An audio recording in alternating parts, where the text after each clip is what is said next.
오늘 하나님 말씀을 함께 보실 텐데요. 먼저 요한복음 6장 11절의 말씀과 그리고 15장 5절의 말씀을 보겠습니다.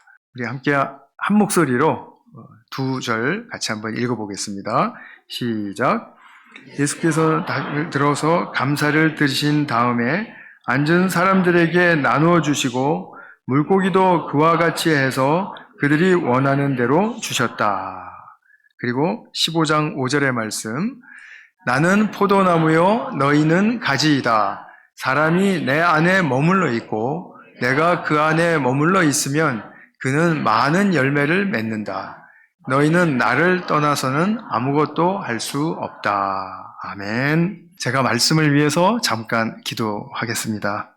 사랑하는 아버지 하나님, 오늘 추수감사 주일 예배를 통해서 저희 모두에게 또 말씀을 주셨는데 이 말씀이 말하는 자와 듣는 모든 성도님들의 마음속에 잘 새겨질 수 있도록 축복해 주시고 또 그 말씀이 생명의 힘을 얻어서 진정으로 주님 앞에서 사는 생명의 그 본 모습을 드러내면서 살 수 있는 그런 우리 모두가 되게 하여 주시옵소서.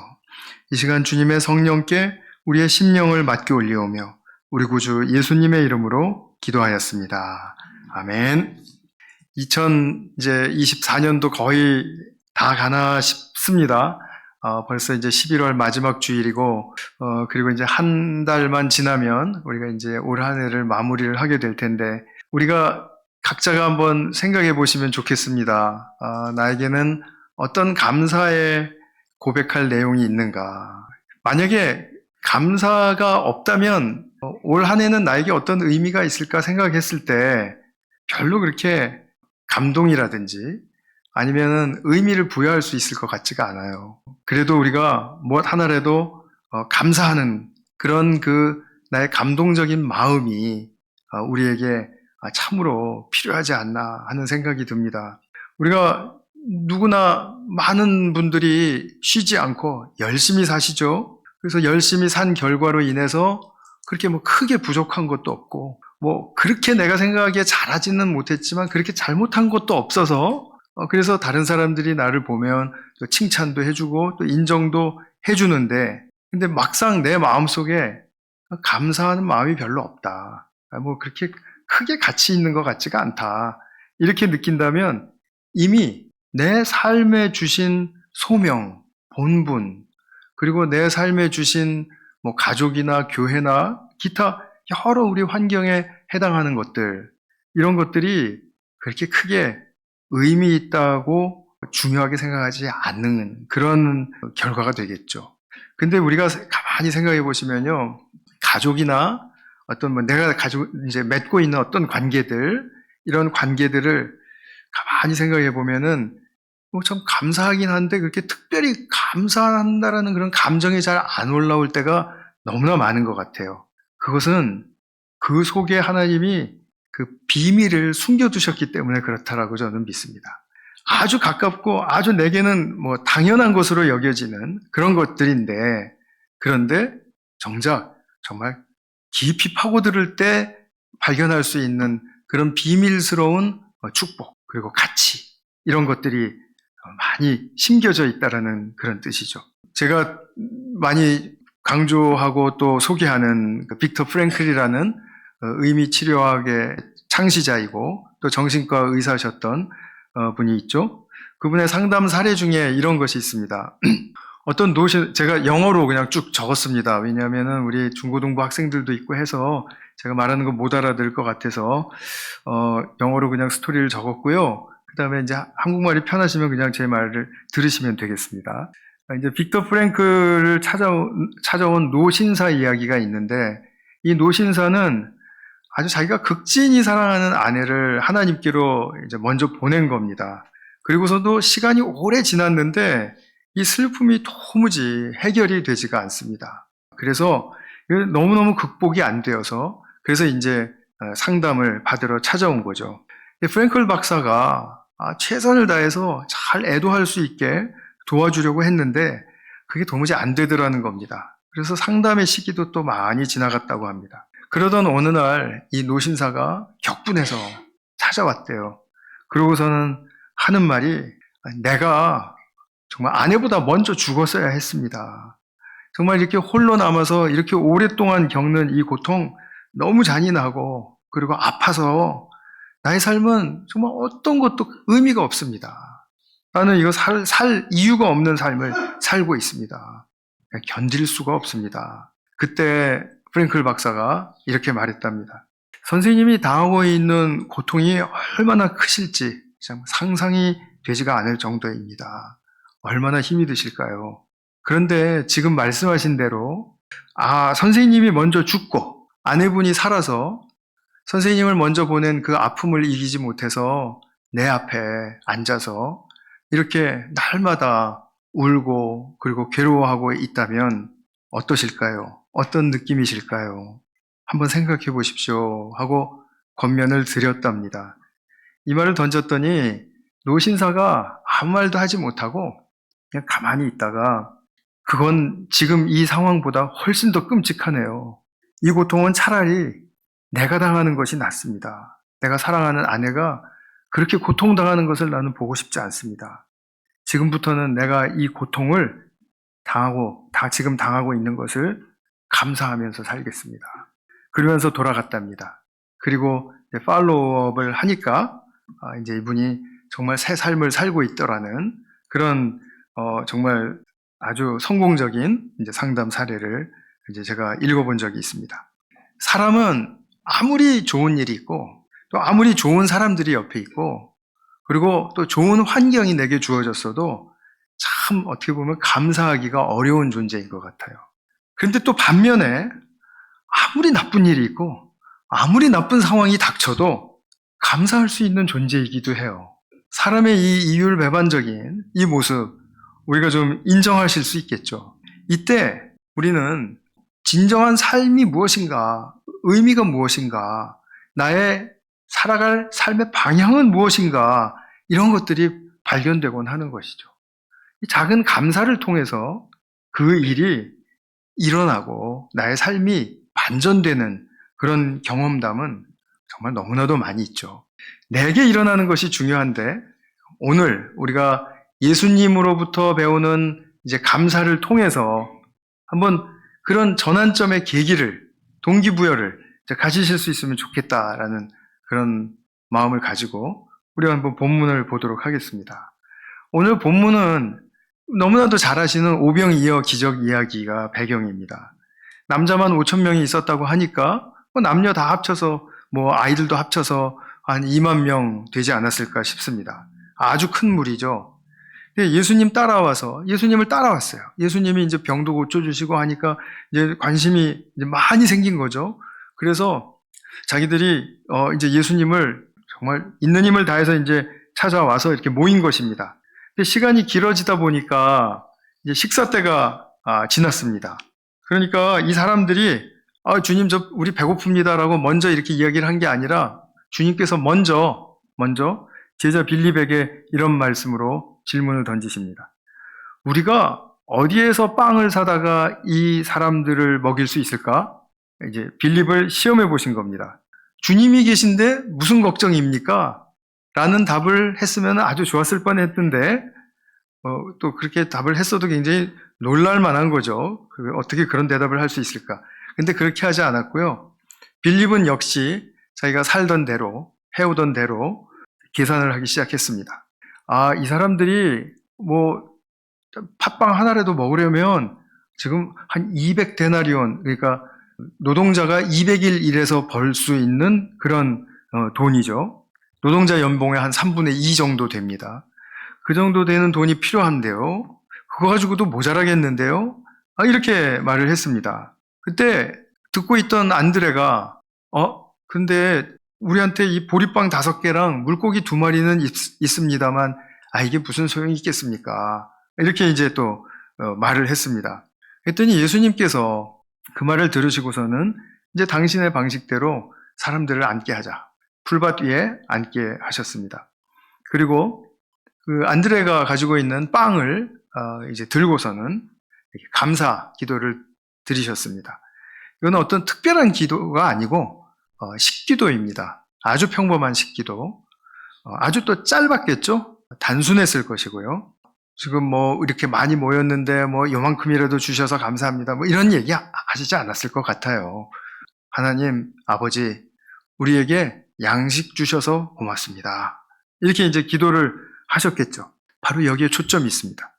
예수님은 빌립과 이제 안드레처럼 사람 수를 세고 뭐 200데나리온이 필요하니 뭐 빵 5개 물고기 2마리가 부족하니 뭐 이런 계산 안 하신 것 같아요. 그리고 그렇다고 해서 이제 빌립과 안드레가 잘못했다 이런 뜻은 아닙니다. 뭐 그렇게 극단적으로 가실 필요는 없고요.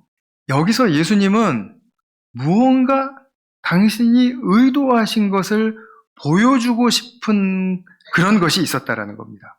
자, 지금 이 빌립과 안드레와 이야기를 나누시기 전까지 이 많이 모인 무리들과 어떤 일이 있었을까요? 예수님의 말씀을 들었을 것이고, 또는 뭐 좀 더 넓게 상상을 해본다면 아픈 사람들이 치료를 받았을 것이고, 그리고 예수님과의 그 교통, 교류, 교제가 풍성했을 거예요. 하나님의 말씀이 예수님 입에서부터 나오고, 그리고 하나님 나라의 능력이 이 사람들에게 부어집니다. 그래서 영적으로 충만한 그런 상태가 이루어진 거죠. 그러니까 이 사람들에게는 신명기 8장 3절의 말씀대로 사람이 빵으로만 사는 것이 아니라 하나님의 입에서 나오는 말씀으로 사는 것이다. 예수님의 입에서 나오는 말씀으로 채워지는 것이다. 이것을 막 경험하면서 지금 기뻐하는 중이었어요. 그런데 조금 전에 제가 말씀드렸듯이 예수님은 이 사람들이 배고프다라고 말하기 전에 먼저 주님께서 이 사람들을 어떻게 먹일까? 식사 때가 됐네. 이렇게 말씀을 하신 거거든요. 그러니까 예수님은 지금 이 식사를 뭔가를 겨냥을 하시면서 뭔가 보여주고 싶은 것이 있으신 거죠. 무엇을 보여주고 싶으셨을까요? 내가 이 땅에 임하게 한 하나님의 나라는 이렇게 영적으로 교통이 충만하고 교제가 풍성한 그런 것뿐만이 아니라 여러분들이 살고 있는 이 육적인 세계에 대해서도 만족과 부요함을 누릴 수 있게 하는 그런 나라이다. 말하자면 이 땅에 임한 하나님의 나라를 시위, 데몬스트레이션 하시고 싶었던 거예요. 그러니까 영적인 것 따로, 육적인 것 따로 이렇게 있는 삶이 아니고 영적인, 육적인 이런 그 차원의 부요한 어떠한 역사를 지금 보여주고 싶으셨던 바로 그런 의도가 있으셨다라는 거죠. 그런데 그 하나님의 나라를 보여주시고자 하는 그 방법이 뭐였습니까? 감사기도였다라는 겁니다. 그것도 아주 짧은 식기도, 평범하고 그리고 우리 늘 하는 너무나도 쉬운 그 기도였다라는 것입니다. 사람에게 먹는 것이 참 중요하잖아요. 그래서 오늘도 우리 이제 맛있는 음식을 엄청 차려놨습니다. 그래서 제가 집사님한테 그랬습니다. 먼저 먹고 시작할까요? 그랬더니 좋은 생각이라고. 그래서 정말 먹고 시작할 뻔했는데 그럼 너무 혼동이 될 것 같아서 좀 참기로 했습니다. 어쨌든 간에 먹는 거 중요하죠. 근데 먹는 것만 중요합니까? 아니죠. 그렇지 않습니다. 영적 양식 너무 중요한 것입니다. 육적 양식도 중요하고 영적 양식도 중요하고 둘 다 중요합니다. 이것은 하나님의 창조 때부터 변치 않는 원리입니다. 그렇죠? 이것을 깰 수 있는 사람은 아무도 없습니다. 그러니까 하나님의 창조 때부터 변치 않는 이 원리, 사람에게는 영적인 충만 그리고 육적인 부요함 다 필요하다. 이 두 가지가 지금 풍성하게 이루어질 것을 내다보시고 지금 시현, 데몬스트레이션 하실 때 예수님의 트리거는 무엇이었습니까? 감사기도였습니다. 그래서 우리가 식기도 하실 때 꼭 잊지 않고 하시는 게 하다고 저는 생각해요. 근데 가끔 잊어버리잖아요.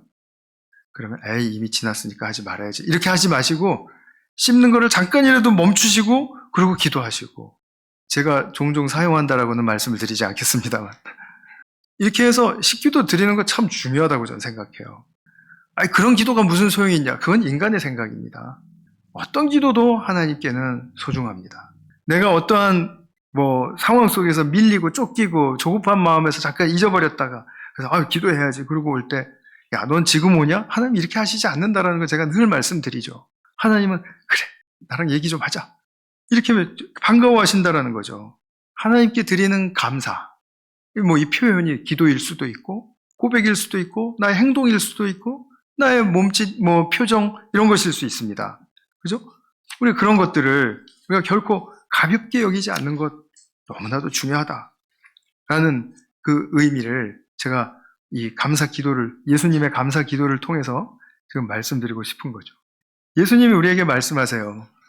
우리가 15장 5절에서 읽으신 것처럼 사람이 예수님 안에 머물러 있고 또 예수님이 사람 안에 머물러 있으면 서로 머물렀다. mutual dwelling이라고 얘기를 합니다. 상호 거주. 자, 이 상호 거주가 되어 있으면 그는 많은 열매를 맺는다. 약속이세요. 사람은 예수님을 떠나서는 아무것도 할 수 없다. 많은 열매를 맺을 수 없다. 이 말씀입니다. 여기서 많은 열매가 무엇입니까? 우리 조금 전에 그 오병이어 기적에서로 이렇게 생각을 해보신다면 나의 삶에 채워지는 영적, 육적 부요함입니다. 이 말씀은 오병이어의 이야기에서 보았죠. 육적, 영적 세계의 만남 속에서 부요함을 누리는 것을 말해요. 조금 더 우리가 좀 일반적이고 포괄적인 단어를 사용한다면 형통을 말하는 것입니다. 형통. 그런데 우리는 이제 신앙을 가진 다음에 이렇게 생각하기가 쉽습니다. 하나님의 말씀이 있는 영적인 세계는 늘 완전하지. 그 세계는 뭐 누가 범접할 수 없고 그 세계는 너무나 고귀하지. 근데 우리가 살고 있는 이 육적 세계는 결핍되어 있고 그리고 찌그러져 있고 잘 안 맞는 것 같고 왜곡되어 있고 부서져 있고 한 것처럼 보일 때가 너무 많지 않습니까? 우리는 완벽을 추구하니까요. 정말 그 완벽 추구하는 거 안 좋은 그런 우리의 습성인데도 계속 완벽을 추구하니까 그런 것만 또 눈에 보이죠. 근데 제가 서두에서 소개했던 그 노신사의 경우를 생각해 보십시오. 자기의 삶이 더 이상 처참해질 수 없었다라고 그렇게 믿었던 사람 아닙니까? 아무리 좋은 것이 있고 아무리 아름답고 선한 것이 눈앞에 있어도 그거는 나랑 상관없는 거야. 나의 현실은 이미 버려졌어. 망가졌어.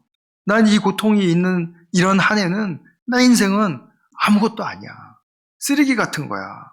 그런데 그렇게 생각하던 노신사가 아내가 당할 고통을 미리 이렇게 생각을 해보니까 그 고통은 내가 겪는 게 더 감사한 것이네 하고 그 감사의 포인트로 전환하는 즉시 자기의 삶 전체가 달라졌다는 거잖아요. 자기가 먹는 음식도 의미가 있어지고 내가 살고 있는 집도 의미가 있어지고 내가 만나는 사람들 또 나를 또 위로해주고 또 아껴주고 했던 지금까지 나를 기다려 주었던 또 많은 친구들, 교회 그런 것이 얼마나 감사했겠습니까? 그의 육적인 세계도 살아난 것이죠. 그렇다면 우리는 삶을 이런 하나의 전환으로 말미암아 긍정으로 받아들일 수 있게 되죠. 모든 것이 다 긍정입니다. 자기에게. 이런 긍정의 삶을 얻은 것을 믿고 그리고 그것에 또한 더 감사하면서 살아가는 인생을 선한 인생이라고 말을 하는 것입니다. 그게 좋은 삶입니다. 내가 뭔가 좋은 게 주어져서 아니면 뭐 좋은 일이 일어나서 그럼 물론 당연히 그것도 좋은 인생이죠. 그 좋은 인생이라고 말하지 않는 것이 아닙니다. 그런데 진짜 하나님이 우리에게 원하시는 선한 인생, good life 뭡니까?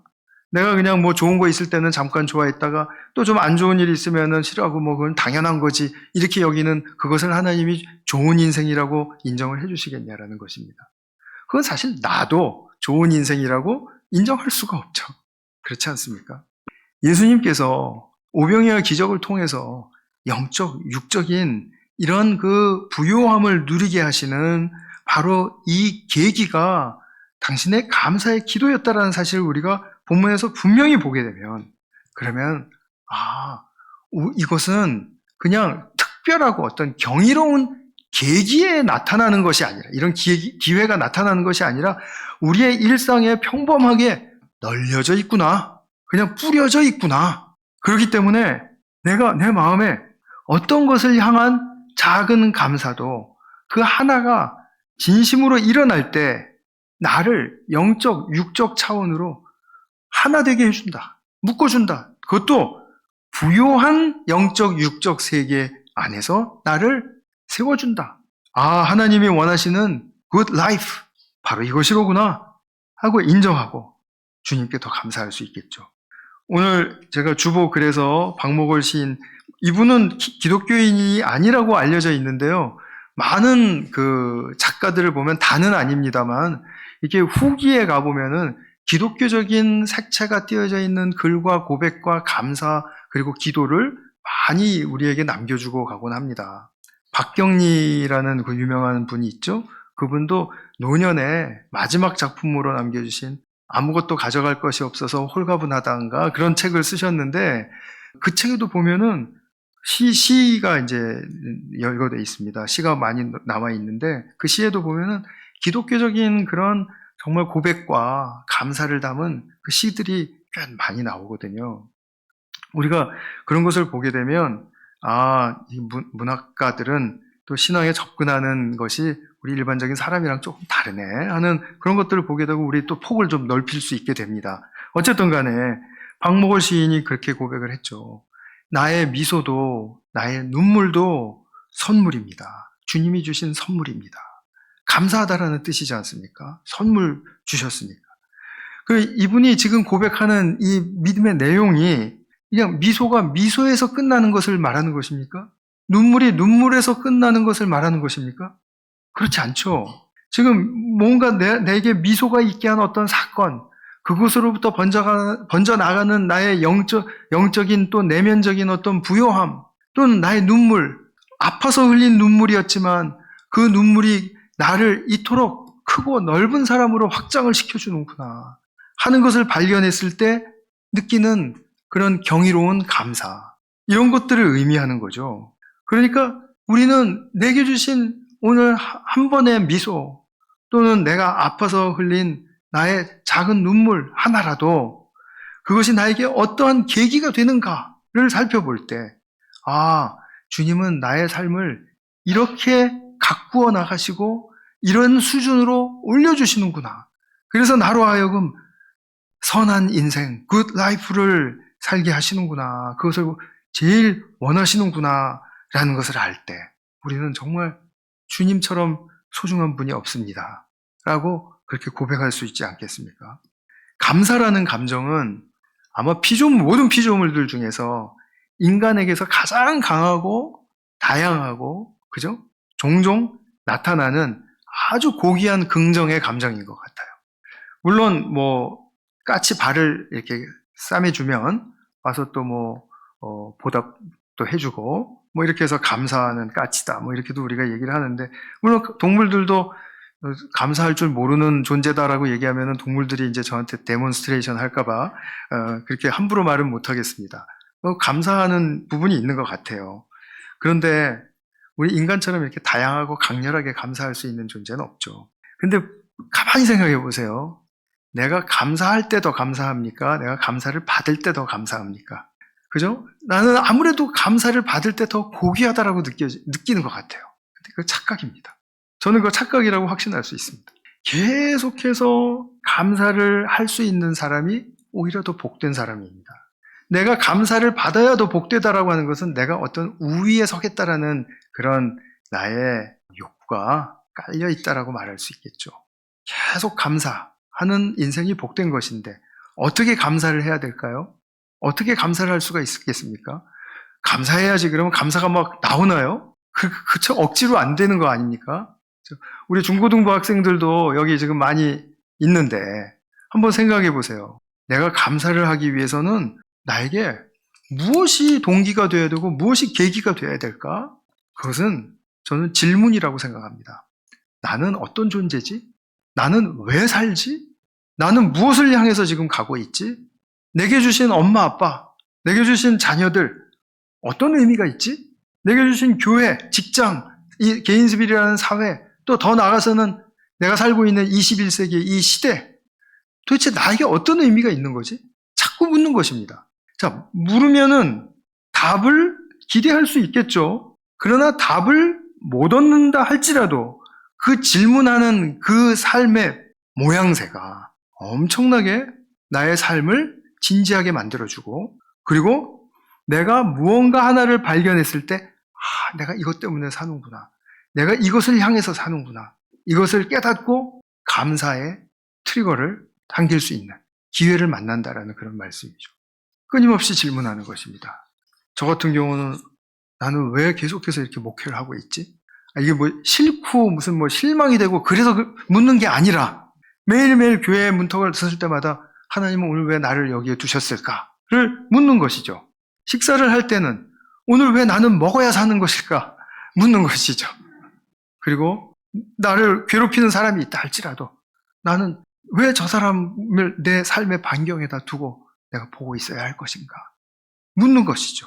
그럴 때 우리에게는 하나님이 어떤 막 특별하게 답을 어떤 엄청난 어떤 체계적인 말씀과 어떤 성령의 뜨거운 감동과 이렇게 해서 답변을 하시는 적도 물론 있겠습니다만 그런 경우보다는 좀 전에 언급해드린 대로 우리의 삶에 깔려있는 그 많은 감사의 씨앗들 이런 것들이 하나가 탁 싹을 내면서 튀어오르게 하실 때 그때 우리는 나의 삶이 반전된다라는 느낌을 분명하게 경험할 수가 있을 것입니다. 그래서 오늘 주님께서 늘 드리시던 그 감사의 기도가 오병이어의 현장에 모인 그 많은 사람들에게 하나님 나라의 영적인 육적인 차원을 부유하게 해주시는 그런 계기가 되었던 것처럼 오늘날 우리들에게도 이런 작은 감사의 기도 또는 감사의 고백, 표현 이런 것들로 말미암아 영적, 육적인 부요함이 누려질 수 있는 계기가 될 수 있다라는 그런 영적인 방향을 분명하게 보시고 그래 이것을 향해서 정말 한 걸음 한 걸음씩 정진해 나가시는 그런 우리 복된 성도님들 또 우리 중고등부 학생들 되실 수 있기를 축원합니다. 우리 기도하겠습니다. 사랑하는 아버지 하나님 참 감사합니다. 주님은 우리에게 어떤 특별한 것을 요구하시거나 또는 어떤 경이로운 그런 말씀을 깨닫게 하심으로 우리의 삶이 새로워지는 것이 아니라 일상에 허락해 주신 작은 감사의 씨앗들을 발견함으로써 또 그것을 또 고백함으로써 우리의 삶이 주님께 합당한 선한 인생으로 바뀔 수 있다는 사실을 오늘 가르쳐 주셨습니다. 주님께서 함께 하시며 우리에게 늘 일러주시는 하루하루의 말씀 그리고 우리가 짧은 시간이나마 늘 드리고자 애쓰고 또 드리는 그 우리의 기도 그리고 내가 나만을 위해서 살지 않고 또 우리 주변을 돌아보면서 살겠다라는 그런 결단에 따라서 내가 한 가지 행동 또 하나의 표현, 말 이런 것들이 이웃에게로 흘러갈 때 내게 정말로 넘치게 되는 그 감사의 감정이 바로 나의 인생을 바꾸어 주시는 그런 계기가 될 수 있다는 사실을 믿고 주님 앞에 더욱더 감사의 삶을 결단하며 나아가기를 원합니다. 사랑하는 주님, 오늘 우리 모두가 감사의 그런 충만한 경험을 할 수 있는 그런 귀한 그런 계기가 될 수 있도록 영적, 육적 축복이 넘치게 하여 주시옵소서. 우리 구주 예수 그리스도의 이름으로 기도하였습니다. 아멘.